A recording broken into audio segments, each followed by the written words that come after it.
Ladies and gentlemen, my name is Brandon Davis. I'm the founder of the Rags to Riches community. I am highly unqualified to give you any advice about anything. I barely graduated high school. Do not like or comment on any of my videos, and please do not subscribe. Let's get to it.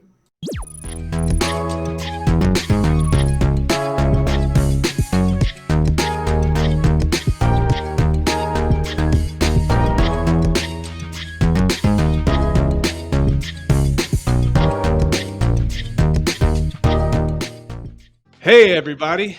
This is Brandon with Rags to Riches, and I am very excited to introduce K4K. K4K, what's up, my man?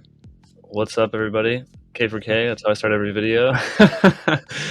It's awesome being here with Brandon. He's a super cool guy. Dude, yeah.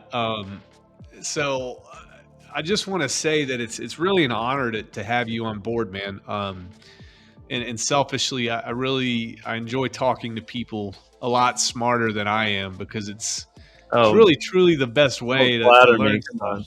Say what? Don't flatter me so much, man. No, and I'm okay with that, man. I'm okay with saying that, and I'm pretty sure it's a factual statement. You've got a good brain on your shoulders, man. A lot of the stuff you do. I mean, you learn a lot from Richard, and it's like the trickle down economics of brains, I guess, or something. The knowledge that comes in. It's awesome. Well, I think you were raised right because you're humble too. So that puts another check in my box there for you. So that's awesome, man. On this video. I'm just cheesing. I had great parents growing up. I'm so fortunate. I'll let you ask your questions. I guess we'll get into that. Yeah. No. Tell me about your parents. Well, I do have some videos on my YouTube that got like 50 views because I started with my story. No one cares about your story. They want to know about the games and stuff. No. And so, but I was like, I'll put it out there and then I'll build the other videos later. So I do talk about this a little bit, but growing up, my parents I couldn't have asked for better parents, We lived in like a suburb, nice house, a really great neighborhood and everything. And parents just instilled in me, like, always be saving, always, like, you got to work hard and put the work in, and then you get what you put in out, And so I always looked up to my dad because he's in like security and computers, which is both my parents were farmers growing up. But my dad is like one of the ones who broke away, became like, he was like, I'm going to program. This is so cool. Computers were just coming out when he's like going through high school and they're learning typing and stuff. And he thought that was the coolest thing. And so he got into computers. So I grew up with like Windows 95 playing blob games, whatever, back in the day, RuneScape, So I'd imagine that with that, if your dad grew up on a farm, he had that hardworking mentality as well that he probably helped, instill in you. Yeah. And my mom, she worked on a fruit farm and they literally had no money, like, most of the time. Although her dad, like, he always saved and actually invested. Like, they didn't realize that. Unfortunately, he passed away, like a few years back. But whenever he left them like so much money, they had no idea he had been investing this whole time. Like, apparently he was just this big reader who, if he wasn't working out in the fields, he was reading like magazines and stuff. He didn't have internet back then. Right. And so he's reading about investments and where to put money and stuff like that. So he had all these investments from a long time ago. But her growing up, my mom, they had like no money for like no new clothes. It was always hand-me-downs and stuff like that. But she worked like in the fields it was apple orchard, and so all day, every day, like until dark. But well, dude, no, that's when you have parents like that, that's a recipe, man, for success. And it sounds like they really, like you said, they raised you well, man. So that's awesome. I heard about you. Just so everyone knows, I was watching Hexray Vision's live stream, and Funding Jim shows up and starts talking about a guy named K4K. Yeah. And he was really singing your praises. He had mentioned that you were kind of a great combination of David Feeder and kind of you pay a micro attention to everything that Richard says, and you kind of pick up on things that other people don't. So I was like, man, I gotta find this guy, man. What do you think about that? Yeah, I was like, I think I only found out about it because that he had done that, because I was watching a stream you were in with Heartbeat, and I was like, yo, wait, because I said hi in the chat, and then you were like, hey, K4K, said nice things about you, and I was like, you did? I gotta see that, because that's so exciting. Like, I look up to Funding Jim as well. Like, I've watched through his credit like even his old stuff. I looked through all his credit building and learning stuff, and using business credit to you can leverage all that for real estate, because I was looking into getting real estate because Hex has already done so well for me. I was like, let's diversify. And so I was researching all that stuff, so I've gone through his content and it's all been really good. He's a self-made man as well.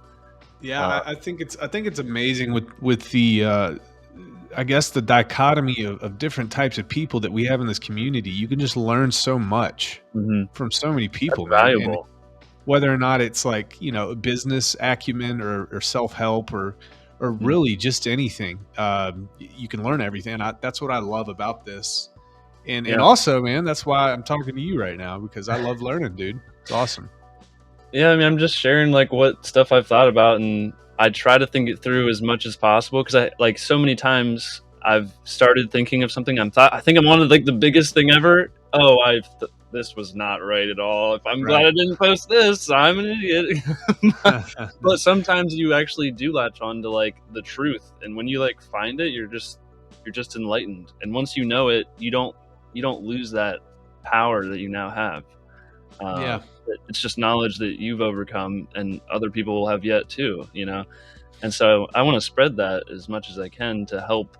I think we need to onboard as many people as possible just in the crypto in general to help everyone. Dude, absolutely, man. That's my goal.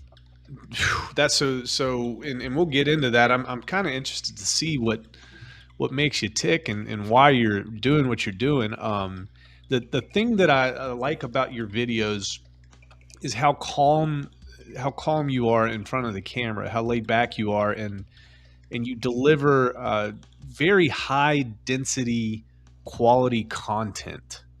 Now, is that something I get a lot of compliments about that. I'm like, wow, that's what I was going for. Awesome. Because that's what I like in content, that's what I'm looking for. Yeah. So when you're creating your videos and you're coming up with the ideas, it sounds like that's something that you're really shooting for. That's something that concerns you. So you deliver on that.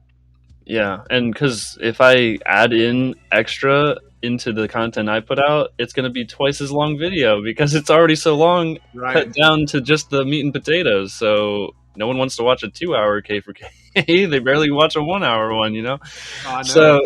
So I'm trying to cut it down even more, and I'm trying to use more analogy to get through to people, sometimes use emotion and stuff like that, because what matters is the effect you actually have on the person. I can throw the best facts out there and they go, next video, that didn't help anybody. So you can be right in every way, but it's how you deliver it too. So it's how you deliver it, and it's it's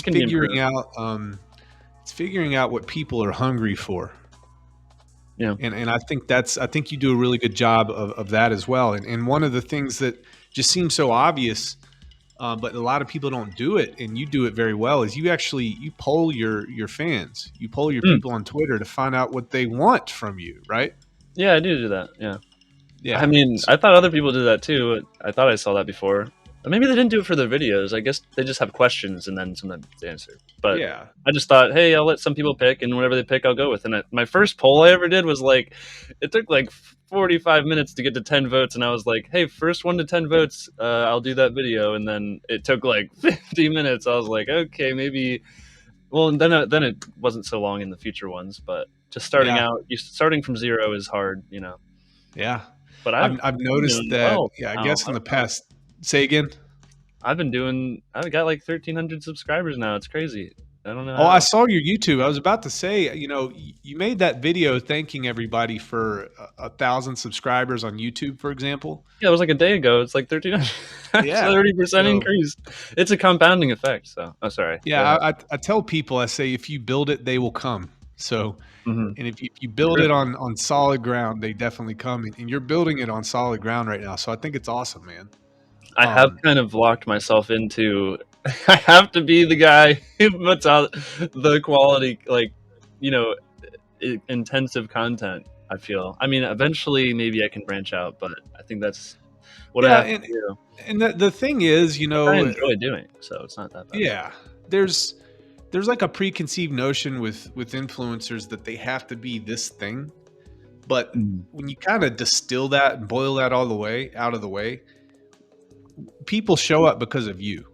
All right, and you can put all sorts of content out there, and you can even put content out there that that kind of conditions people to say, hey, I'm not only going to do X, I might do Y as well. And when they show back up, they'll expect that, so yeah, it just at really least that's sucks. what I found. It just really sucks if you're like, all right, I'm gonna put a bunch of effort into this new thing I want to try, and then you get like 1/4 the viewers or something, and you're like, that wasn't it. That wasn't yeah. Well, like, you and I both know that there's things that you can there's topics that you can talk about that really increase your viewership. But at the same time, like for me personally, if I want to stay engaged with this and excited about making content, you don't want to get burnt out. Yeah, I got to do stuff that I like to do too, so it's important. And the thing that I like too, I think that I've got a little Telegram channel with YouTube creators, people who are thinking about setting up new YouTube channels. Oh yeah, and I think you kind of set the standard for the type of content that can really catch fire when somebody's first starting out. Oh, mine was so bad quality at the start, so bad. I was using my laptop, no mic, because my Blue Yeti had broken when I moved into my new house. Because I left it in the car, and the heating or the element inside got like melted, I think, because it had like a crackling sound, and apparently that's how they get damaged. So then I saw your video, and you were like, "Hey, $40 mic, it's yours, good to go." I was like, "If it's $40, I'm just gonna buy that instantly." Just do it. It's easy. It's easy. And easy upgrade. The last thing before we kind of get started here, one of the metrics, one of the ways that I gauge the people that I'm going to talk to is I will go to your YouTube channel and I will go to your videos, some of your popular ones, and I'll scroll through the comments and I'll find the less than desirable comments that people leave. And I'm very interested to see how people respond to that. And one of the things that I noticed, your go-to is, thanks, man, for the criticism. And you put your little smiley face, your tech smiley face. Yeah. And so I think it's awesome that you handle that very well. And that stuff, sometimes it's just fluff, but a lot of times there's gems in there because these people they have the audacity to actually tell you, which is actually very helpful. So I think you handle yourself very well. And that kind of gave me an idea who I was dealing with before we got on the stream here. Yeah. And I do get some like criticism in the comments, and like I know like they're just right. It's not like, what am I gonna be upset that they're telling me that what I already know? I know the sound quality wasn't good at the start. Like maybe it's an old video and they're commenting now. It's like, I'm just gonna be nice to them. They're helping me out. They're trying to help. Usually when people give you advice, they're trying to help. It's about their like intent. I usually care about. It's about intent. So and you've got thick skin, and that's just another testament to how you're raised. So if you can handle criticism, you can go far in this world, and especially if you can adapt to it and pick out the stuff that matters. So let me ask you this. We'll kind of take this back a little bit. Okay. You talked about a little bit about some influences in terms of investing when you were younger. So what got you into crypto in the first place? What were you doing before or during when you first got in? Man, I loved finding out about crypto. It was like life changing. So I didn't get in 2011 like Richard, but we'll just start at like end of high school. That's kind of when people start thinking about what's life gonna be like for me. So I immediately was like, college. Look at this price. What's this price? You look at like, how much do you make afterwards? You're like, wait, you just like have to pay this debt for years? Like, why would I go into debt? It's like, I can learn all this stuff for free, or start my own company, or do anything else. And so what I went for like a semester or two, just to like community college and for some like comp sci major. And because like my parents were like kind of pushing me to go do that, and I have like 5 brothers and sisters, but wow, so 2 or 3 of them were ahead of me in going into, they've already did like college and stuff. And anyway, so I decided after the 2 semesters, I was like, this ain't it. Like I'm just losing money here. Well, I could be making money and then investing it. Like, and I didn't even know much about investing. But I was like, it ain't.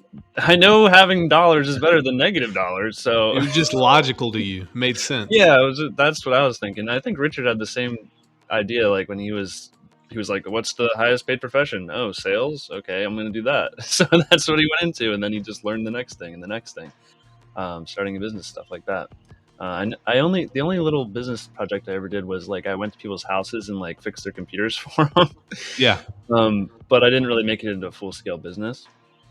And then I was working at different like computer type jobs, like some IT support stuff, and then also one of my favorite ones, before I got into full time crypto, was we would repair like all types of electronics. Just like we'd get tons of stuff in, and like it'd be like, oh, here's a laptop, take it apart, find out why the screen won't turn on. So you're just like replacing motherboards and stuff like that. So I know like a computer inside and out. Built my own computer in 2017, and then I was like, I found out about Bitcoin hitting like 3K, and then it hit 5K, and I was like, all right, what's this about? And so I looked into it, and it was dropping down to like 3K. Learned all about Bitcoin, and I was like, holy crap, this is what? Like, that's insane, because I heard that it had just been like only hundreds of dollars. And then like, it's that moment it clicks where you're like, wait, if I had put in money at that time, if I knew about it, it would be this amount of money. And you're like, that's more money than I've ever made. So you're like, what? Why would I do anything else?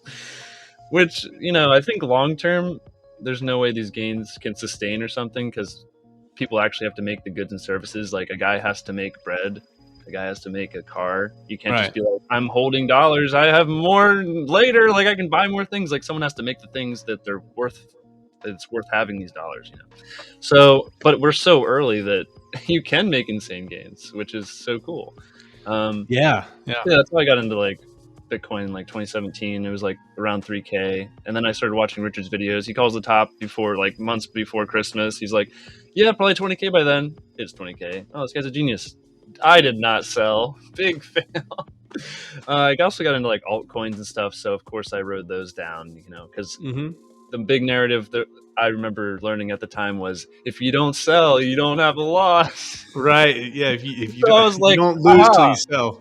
So at that time, I was like, I'm a genius. I'm just not going to sell till it's more. Okay, well, some were legit scams and will never, ever reach where they were in those. You're a permanent bag holder. Oh, yeah. Well, I've turned them since into like Hex and whatever. Yeah. But yeah, that was my 2017 experience. Then it was back to work to get more money and then investing throughout 2018 and 2019. And then like, DeFi, I did extremely well like during that time as well. Not just because of Hex, but just like when all the yield farms were coming out, I knew how all of it worked, and nobody else in my, like I had a Discord where we were with lots of other traders and stuff. They were like asking me how to do it. Like nobody knew how to do it. I was like the first to teach everyone in the Discord. And so you were just able to like put in LP tokens. Everybody knows how to do this now, but back then it was brand new. You're like, oh, I'm already in this pair. I put these extra tokens in this pool, and they just print me this token per like block. And so you're getting thousands of these tokens, and for some reason the price of each token is like $5 to $10. And you're just like, I'm market dumping this. Right. This took like 30 seconds. I should not have this much money, so I'm gonna cash it out. And so you just make like insane gains. Was that September of 2020? That was all like the Sushi Swap, Master Chef contract clones. And my due diligence was like, because I'm not like a super developer or anything, but I knew enough to like check the contract versus the next contract that was like another food token. I just did difference checker and was like, okay, there's no extra like mint functions in here. It's the same thing. They just changed the token. name. And so it was literally the same thing, but it'd be like hot dog coin, pizza.finance. Oh my, they're all of those things are okay. Somehow I never lost money in these yield farms, but they've all like gone to zero. Like I've never lost money in them. I always get in and get out in time. I do not recommend people doing that anymore. It's like way too risky. So you've got, so we'll kind of move through here. So 2017, you hear about it, you start listening to Richard. What type of impact do you think Richard had on how you operated through that bear market? Well, I did like watch his videos, just especially his earliest ones, the self-help ones. Mm-hmm. And I read his book over, I think I even read it back whenever it was like re-edited. So it was like really hard to read through. But like he just was so right on so many things about how to view the world if you want to be effective or be happy, like to the most highest level. You're not just like tricking yourself into thinking you know what you're doing, but your results don't show that you know what you're doing. Like he's about the results also match up, and you can get there through his methods. So I just was like, I'm gonna do that, and so he kind of lays the groundwork for how I got the confidence to make a video. Like I think it said in one of the my story videos was in one of the very first videos I saw of him, he was just talking about people need, like, if you're smart and you're not an idiot and you have something to say, go out and say it, because there's the stupid people who are already talking as loud as they can. Right. And so I was like, okay, well, I don't think I'm stupid, so at least I know that. So I'm gonna go make a video and we'll see how stupid I am. We'll see. And apparently people will think I'm smart. So you took his advice and you started kind of creating your own world, your own ecosystem. Yeah. And so at some point you started some groups. Was it like a Discord group, Telegram group? I just started just like 2 days ago, or maybe it's 3 days. I called it Pulse Theory. It's about game theory for pretty much any Richard Hart project. People go in there, and right now we're mostly talking about. And it's a Telegram group. I don't know if I said that. Yeah. So it's called Pulse Theory. Pulse Theory. Yep. We have like 180 members or 165 or something. One of those. A lot of people, like RG3 joined, Funding Jim joined. He's like an admin in there. Dollar Cost Crypto. People are joining. I might have to turn it to, might be invite only or something at some point, because some people do come in. I had to make a banner thing that was just like, when Moon is not like a loud speech here, like this is about we're figuring stuff out. Like if you have a question, like how will this affect price potentially? Like that's a good question. Yeah. Maybe you have an idea that go along with it, how you think it works, so we can help you figure out how it really works. Because it's not bad to have like an incorrect view. What matters is that eventually you get the correct one. Yeah. And you have to not be connected to your views. Like people like think their view defines them, but it doesn't. That's just how you like perceive something. And you can get a lot of value from separating yourself from that view to gain knowledge that actually helps you. A lot of folks your age and a lot of folks my age, they really think that the way they think about the world is their identity. Yep. And it's not a good way. If you're attacking their opinion, then you're attacking them. And that's hard to separate. Yeah. I said in the chat that like this is like a safe space. Like you can say stuff in here, just none of that when Moon stuff. Yeah. Cool. So talk to me about how many YouTube videos have you done up until this point, approximately? Maybe 20, maybe 24, 25. And when did you stand your channel up? Oh, well, funny story is I have like 3 videos from back in December like 19th or something of 2019. I just have them unlisted because I think I kind of doxed myself in them. So I was like, oh, better remove these. But if anyone wants proof that I was there at Hex in the beginning, like I was making videos trying to get referral things, and I actually got some people to use my link. So hopefully those guys didn't sell and they made mad gains because I referred them, And so I got some referral money from that too. So you're keeping it there for proof right now. Yeah, it's just proof. It's like I got it separate places. Because people were like, "Oh yeah, you're OG. You just came out 2 years later." Yeah, I'm OG, dude. Yeah. Like Cool. So I lie. what is your plan? Like, let's say short-term plan within the next 1 to 3 months, or let's say 1 to 6 months. Like, what are you going for right now? You mean content wise? Like, what am I Yeah, planning just on in making? general. Or? What do you want to use your YouTube channel for? This next video I'm making, I am so excited about because I've gone deeper than I've ever gone. Like, it sounds like ridiculous, but it's gonna be like my goal is to onboard, I think overall, as many people in crypto as possible to Hex as well, and the actual real world people to Hex and the Richard Hart projects, because they're just the best forms of crypto. And so that's kind of my overall goal, is to make content that can actually reach the normal audience. Like, I'm also doing, like, I have a TikTok and I also have an Instagram, and I post to both of those each day. Eventually building up, like, if we can actually onboard people from like TikTok, like that's where all the viewers are at. Like, that's where a lot of users are. So if we can expand our reach to those like different social media platforms, we just unlocked hundreds of thousands of new users.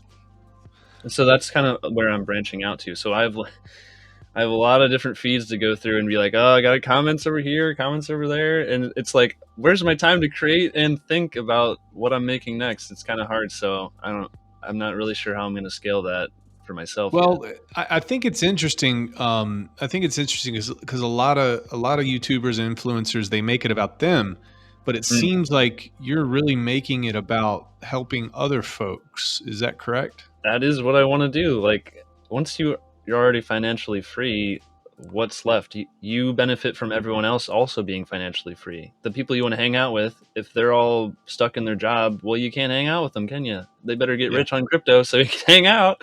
So it's like, I mean, that's like a simple version, but I just think the world is a better place when people can be the best that they can be, and they're not stuck in something that it's not like terrible. I don't know, like the current system, like it kind of works, but it is crumbling, or as it's fracturing, as Crypto Heartbeat would say. There's a better way, and it's crypto, and Richard Hart projects are the best. So love it. So let's get into a little bit of crypto here. We've got a couple projects, man. We've got Pulsex coming up. So exciting. You stoked? You excited? Oh, I thought I was excited about Pulsechain, and then it's like, we got Pulsex too. What? How? Literal billionaires in the future? Like, this is crazy. So I think, I watched some of your videos, and if I remember correctly, correct me if I'm wrong, it might not have been you, but I think in one of the comments that I had about 2 or 3 videos ago, you popped in and you asked what our thoughts were on if there were going to be more addresses with Pulsex than Pulsechain. Was that you? Yeah, I came in and I asked that. I was asking hard questions in your guys' chat. I was glad you guys, because you guys were all laughing around, and I was like, here's a good question that'll make them think. And then, that's fun. So I answered, I said, just logically speaking, I think that there's not going to be as much activity on Pulsex. This was my initial comment, just because it hasn't been kind of hyped up as much for as long a period of time. That's true. Then after that stream, I was thinking about that answer that I gave, and then I followed it up. I said, all right, this K4K Kai, let me go look at his YouTube channel, see what he has to talk about. And you made a completely different case for Pulsex than most people were. So can you talk to me? You're a lot more bullish than a lot of the folks, but I think it's because you've actually looked into it and you've seen the facts. So what are your thoughts on Pulsex when it comes to returns potentially? Well, a lot of people, whenever we haven't had any information really about Pulsex. Like, even when it was called PulseSwap for months, people were just like, oh, there's going to be a sacrifice for this coin that it's just a third coin Richard thought of. It's probably not important because we don't know anything about it. It's easy to talk about Pulsechain, you're like, oh, it's Ethereum. We get all the tokens, and everyone already knows the whole spiel of how great that is. Right. But for an AMM exchange, lots of people also do not even use them. They have never yield farmed. They have no idea the value. They don't know how other yield farms have performed. Like I saw some people comparing some, like every AMM and averaging them and then being like, that's what we can expect from Pulsex. It's like some of these AMMs, they've barely been around, like only some of them are only a few months. And so they have like no price history. And then some of them have like they're just default Uniswap like clones that don't have any use for the token. Why is that going to perform well? Of course it's not. PancakeSwap is what you should be looking at because that's what they're actually forking the code from. And so you can kind of see what the mechanics were and like, oh, what would cause this to do so much better than all these other clones that didn't do so well as AMMs? And so I went in and I was like, well, how am I going to find out? I'm just going to check out the PancakeSwap documents. And so I made a whole video about that. But you go in there and because if you even just looking at the price performance, if you look at the first 6 months, it crushes like Solana, which is I compare that for like the Pulsechain comparison because it's like another layer one that recently kind of came out. And how did that perform? I've been using Solana as well to give folks an idea about it. Yeah, and so I use PancakeSwap as kind of like a litmus test of what we can kind of expect from Pulseswap or Pulsex. So let me put you on the spot a little bit here because one of the things that you and I probably lose sight of sometimes is how new some of the people are listening to this. Left them in the dark already. They're done. Yeah. So one of the things that I had to really brush up on within the past 3 or 6 months here was just decentralized exchanges, AMMs, automated market makers, etc. I had to do a lot of research too, just for that video. Yeah. So I'm going to put you on the spot, and if you could describe what an AMM does at a basic level, as basic as you can get, to try to help folks understand decentralized exchanges and why AMMs, what they are and why they're important. Sure. Well, decentralized AMMs basically now allow people to transact straight from their wallet into a pool where their token that they want is in there. And so you're never actually losing custody of your like funds in your wallet to a centralized exchange. So you don't have that counterparty risk anymore. Now, how does the AMM work? The way some people can make fees on people trading in and out of their pool because they put both sides of the liquidity, like both tokens, in equal dollar amounts. So like if you have a token that's like $2 and a token that's $1, you have to put in twice as much of the one token. Which one would be? Yeah, you're right. Well, the dollar value at least has to value the same amount, even if it's different token amounts. So let's back on the pause. Talk about a pool. Oh, a pool is just like that's just another word for like a token pair. And so that's just like, you would think USDC and Ethereum is a pool on like Uniswap. And so why are pools important when somebody is trying to transact with a DEX? What's the significance of that? Oh, great questions. You want to have a lot. You mean like, why is it important to have lots of that? Yeah. Why does it work? So if I come up and let's say that I have a bunch of hex and I want to switch hex for USDC, I want to swap it. Yeah. And I don't know anything about how DEXs work. I just know that I click a button and it happens. So how does all this tie together for somebody who's using 1inch.io or Uniswap or PancakeSwap, whatever the case may be? Gotcha. Well, the way that Uniswap AMM works is the value, like the way it determines the price is the ratio of like the two coins since the initial. See, there's a lot of steps to it, but the price is determined by the ratio of the tokens in the pool. And so whenever you add your token, whenever you're buying it, you're adding we want to buy USDC with hex. Yep. So you're throwing your hex into the pool, and that removes a certain amount of the USDC for your hex. And you're kind of moving the price against you as you're doing it. So you will get like less the more hex you put in at a time. It's called slippage. Okay. So you don't want to put too much in, or you'll like wreck yourself, I guess, depending on how liquid it is. So basically you're saying that the ratios before you interact, the ratios are set. And let's say you have Hex, you want to swap it for USDC. Well, the fact that you're putting your Hex in to get USDC out causes those ratios in that moment to kind of to be off, which is referred to as slippage, which is why that, you know, there's a little bit more fees involved. You're making the price of Hex worth less as well as you're putting it in, and you're making the price of the USDC more valuable as you put it in, or as you're pulling it out, because there's less of it. So less is more shares, more value. And so you have to go into like 8x times y equals constant product. Like you gotta read a whole blog to understand that. And correct. Describing a video. To understand it deeply. But at the surface level, that's pretty much what's happening. Yeah. Say again? You don't need to know that information to use a DEX either. It's just you want to trade. It tells you how much you're going to get. If you like that amount, that's good. There you go. You hit yes. You confirm. So what's the significance of Pulse Swap on Pulsechain? Why is that so important in terms of the infrastructure?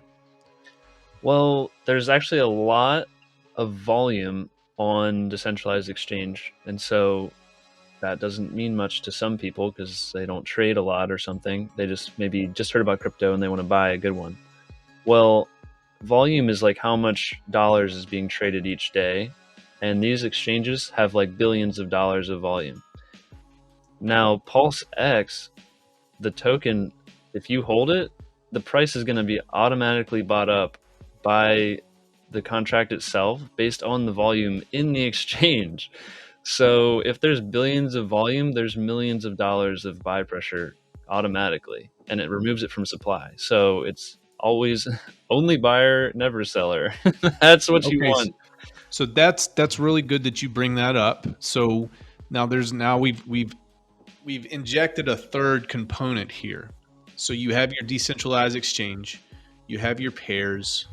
And now there's a lot more pairs now in this exchange as well. That's another big thing.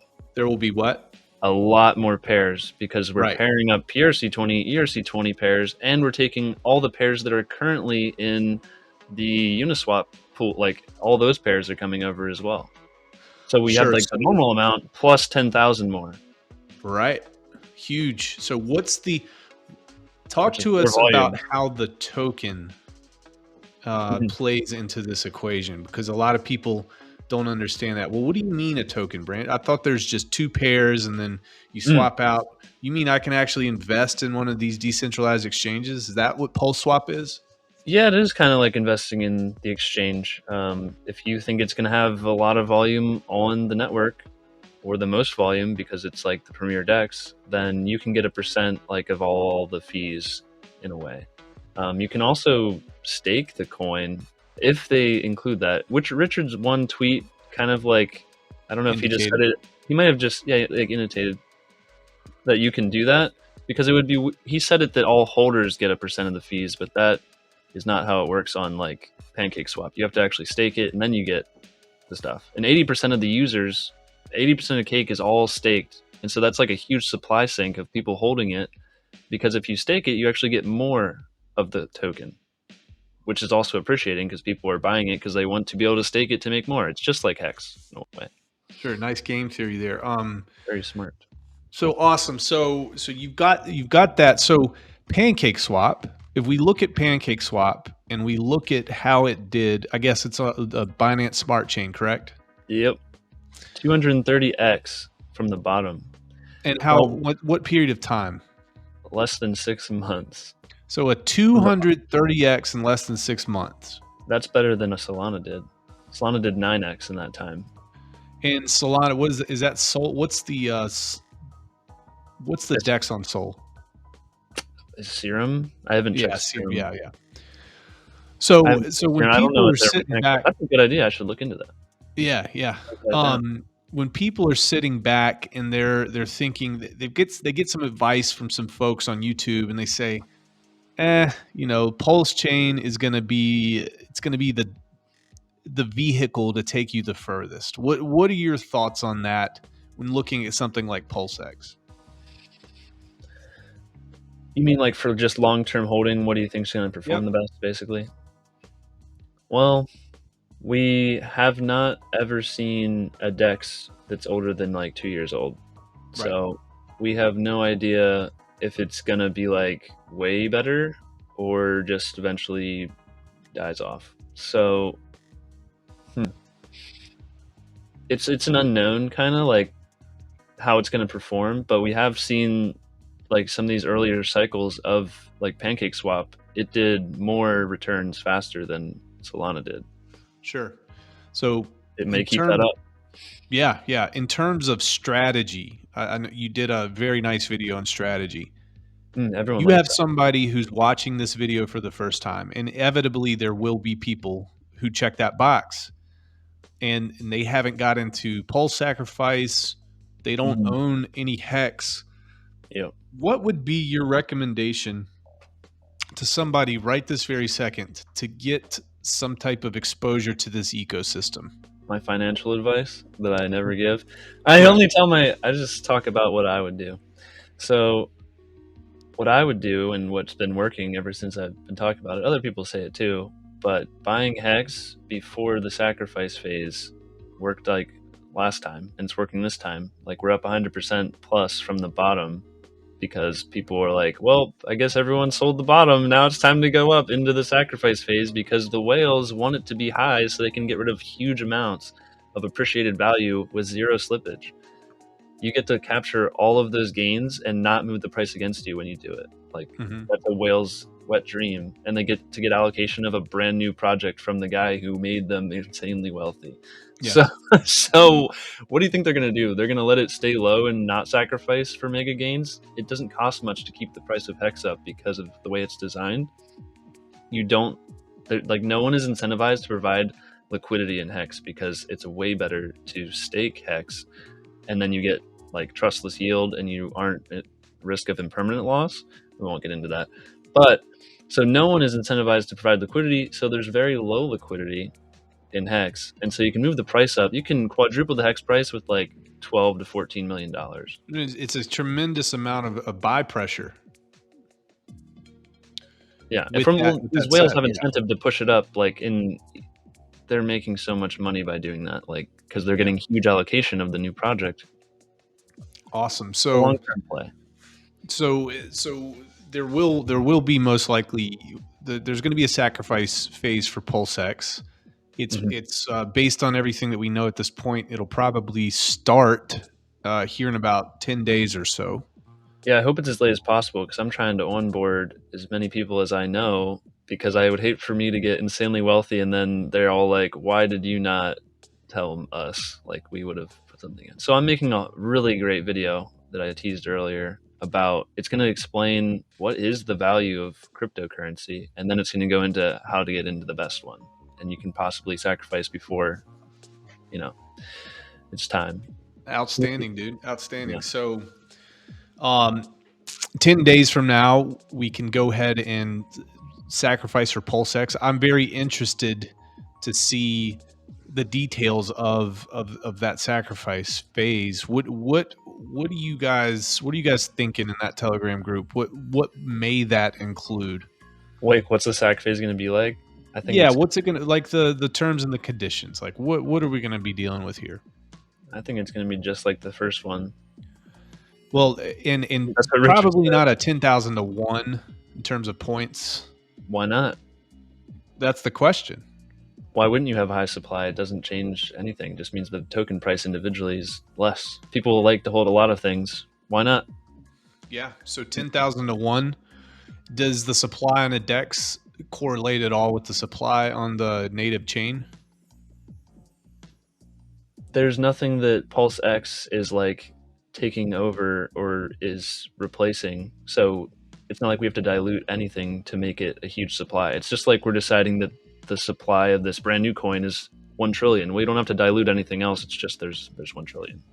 Perfect. So potentially we don't have that problem. Yeah. For those folks who weren't around for Pulsechain sacrifice, you sacrificed $1 in the first 5 days, you would get 10,000 points. Okay.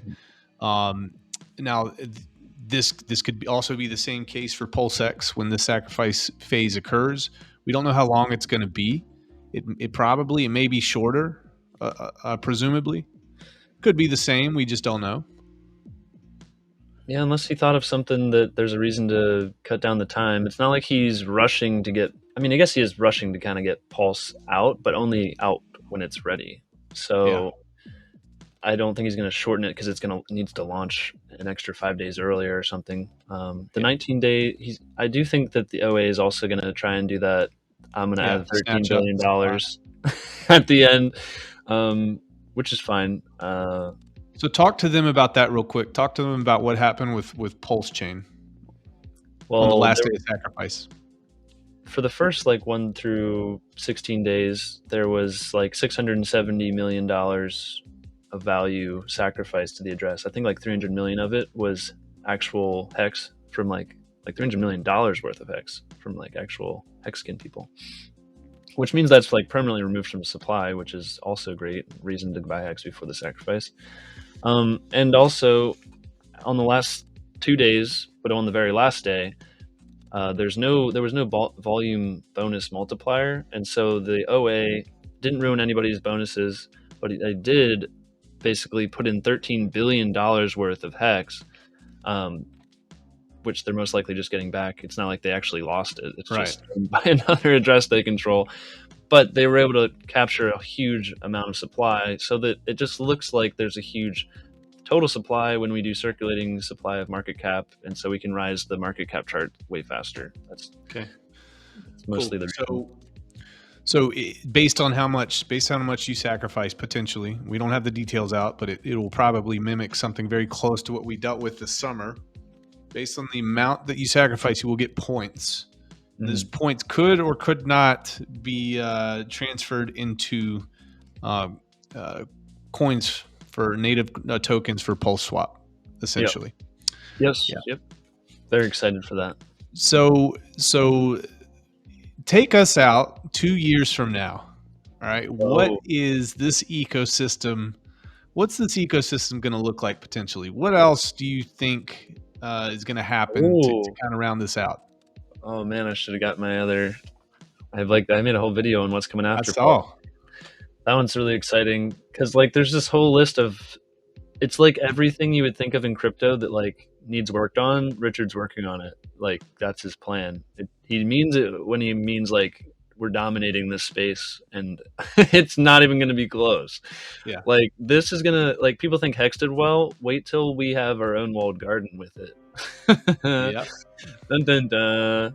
Kill shot. So one of the things I'm most excited about in 2 years is hopefully that's been enough time that Richard has been able to work on privacy coins. And so he's working on a tornado.cash fork.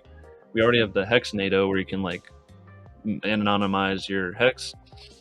But I think the issue with anonymized coins like that and stuff, and why no one works on it, is because it's a little bit more complex and most people don't need privacy. So it's not like you're building for a huge demand. And the yield you get elsewhere for other stuff just does way better. And people care about yield more than their privacy.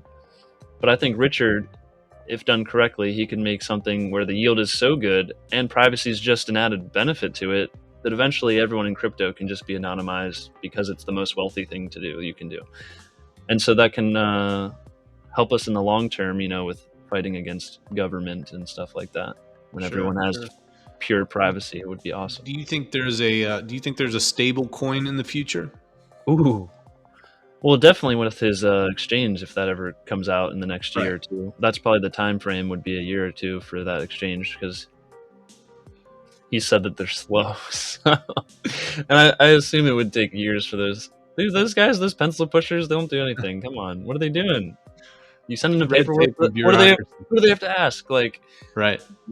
Who's the guy who just says yes and just goes, "It's done. You can open it."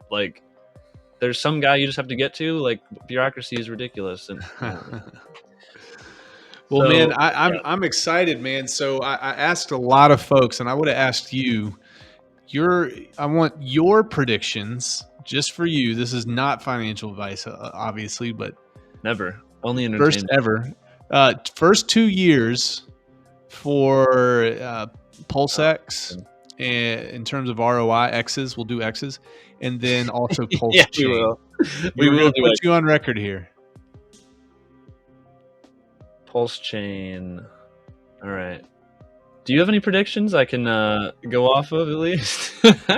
So yeah, I had some predictions. I think in the first 2 years, and let me just preface it. Oh, are we talking about 2 years out? You said, or yeah, 2 years. First year as well. Yeah, 2 years. Okay. So a lot of people have a lot of hate for me in the comments because I always lowball these predictions. So I'll just say that right now. Yeah, but I'd rather lowball. Under deliver, over promise. Easy. Yeah. So Michael Morton did a video based on a video that I did. He went into a lot more detail, did a lot better than I did. And he talks about, I think it was 10 or 20 projects over the course of 3 to 5 years, and that have similar type of setups as Pulsechain would. What the average ROI was like Pulsechain, dude. But go ahead. Yeah, well, nothing is, but it's amazing. Yeah. So the average was about 1700x after, I think it was what? Yeah. That's what he found? That's so exciting. Wow. Yeah. Okay. Yeah. So 1700x. Now, if you threw out the lowest and the highest, it would probably be a lot lower. It'd probably be something like 900 to 1000x. But we're dealing with Ethereum too. That was part of that equation. Oh, that pulls everything up. Yeah. So if we throw that out, we're probably at least, I don't know, 500 to 1000x in about 3 years. Now you look at something like Hex and what it did. Hex isn't the same as Pulsechain, but at the same time, it's going to be much easier to onboard. We're going to have, I think the exchanges will pick Pulsechain up pretty quick, and I also think that just generally speaking, all those businesses are going to have working contracts on Pulsechain. That's going to be huge for everything. So is 1000x reasonable in 3 years? I absolutely think it's reasonable in 3 years. Well, it might be a little too reasonable. I think it is too reasonable, but that's what I'm going to go with. Here's a thought I had. So if you get a 1400x in 2 years, you only need one more year of a 10x in that whole year to get to 14,000x from the bottom. And so that would mean we would get the 14,000x Ethereum did in half the time. So it's like, do you think Pulsechain can get Ethereum's gains in half the time? Now, looking at how Hex performed, that's totally different. That's like a totally different game theory thing. So you can't really just go, well, Hex did it. It's like, that's the game mechanics aren't the same. The supply isn't being removed into the future like it isn't in Hex. But there's a lot of utility with these tokens and a lot of speculation that goes into the next best thing. And I do think Pulse is legit like the next best thing. Never been done before. Actual innovation. Very excited about that. So half the time, can we do it in 3 years, 14,000x? I think we can do that. Yeah. So in half the time, yeah. The only thing that concerns me, I'd like to go all in and say 10,000x in 3 years or 14,000. I think that Pulse is going to be much more closely correlated to the markets at large than obviously than people are used to with Hex. Yeah, a lot more liquidity, harder to move. Yeah. So with that said, I think it would be kind of stupid for me not to look at the markets, the market cycles and the lengthening cycles with Bitcoin and the rise and the fall. So 3 years, maybe not, maybe about 5 years, because you've seen it in 6 or 8 months, you can have a 100x, Wait, so it might be dead for 12 or 18 months prior. Why are you making it take longer? Why are you saying that? Well, 5 years. Because if you look at the ROI for the crypto those market things are going down in their ability because they've grown so large. But again, sorry. Like Ethereum and Bitcoin, they have grown so large, but we are starting at zero. We're not limited by them. like they are. We don't have that liquidity. Do you agree that Pulsechain will be more closely tied to the markets at large? Yeah, on the pairs?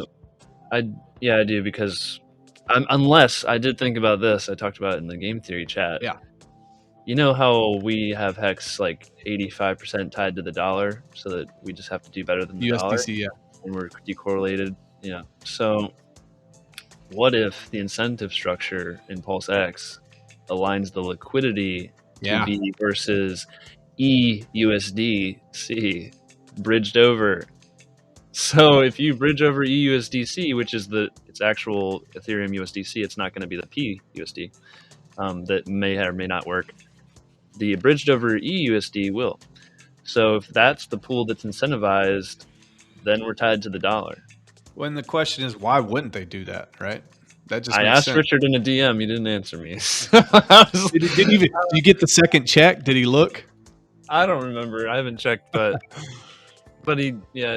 he's working on some other stuff. Like, he is so busy, dude. I think I'm busy, and then I'm like, he's working on next level stuff that I can't even imagine right now. And it's there's so many levels to this. Like, the more you understand one thing, you unlock 5 more things that you have to think about. Like, right. It's fun along the way. I enjoy it. I feel like I'm learning, but it almost you feel like you're back to square one sometimes. Yeah, well, that's good when it just kind of kicks you in the butt and reminds you of what you don't know. That's life. I like it though. It's fun. Yeah, dude. So I would be again. I'm going to catch hate for that.